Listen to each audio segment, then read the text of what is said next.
இப்படி இருந்த நம்ம அழகான கப்பி தொட்டி இப்போ எப்படி இருக்குன்னு தெரியுமா? இதுக்கெல்லாம் காரணம் நான் தான். நான் பண்ண ஒரு சின்ன தப்புனால மொத்தமும் கொலாப்ஸ் ஆயிடுச்சு. கிட்டத்தட்ட 20 கப்பீஸ்க்கு மேலே செத்து போச்சு. நான் எல்லாத்துக்கிட்டையுமே கொண்டு போய் ஃபிஷ்ஷை ஃபஸ்ட்டு கடையிலேருந்து வாங்கிட்டு வந்தோடனே கண்டிஷன் பண்ணி விடணும்னு சொல்லுவேன். நான் எனக்கு கொஞ்சம் அர்ஜென்ட்டுங்கிறனால ஜீப்ரா ஒரு கண்டிஷனே பண்ணாமல் இதில் விட்டனால கிட்டத்தட்ட 20 கப்பீஸ்க்கு மேலே போயிடுச்சு. நீங்கள் யாருமே வீட்டில் இந்த மிஸ்டேக்கை மட்டும் பண்ணிடாதீங்க. மோஸ்ட்லி எல்லாருமே பண்ணுற பெரிய மிஸ்டேக்கே இதுதான். இதை இன்னைக்கு நானும் பண்ணுவேன்னு எதிர்பார்க்கல.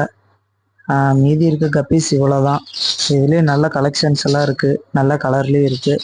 யாருக்காவது வேணும்னா கீழே என்னோடய வாட்ஸ்அப் நம்பர் இருக்கோ, அதில் கான்டாக்ட் பண்ணுங்கள்.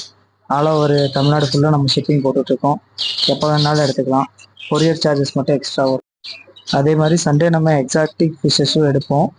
இந்த வாரமும் நம்ம சூப்பர் ஃபிஷ்ஷஸ்லாம் எடுக்க போகிறோம். இது எல்லாத்தையும் பார்க்கணுன்னா நம்ம சேனலை சப்ஸ்கிரைப் பண்ணுங்கள், ஷேர் பண்ணுங்கள். தேங்க்ஸ்.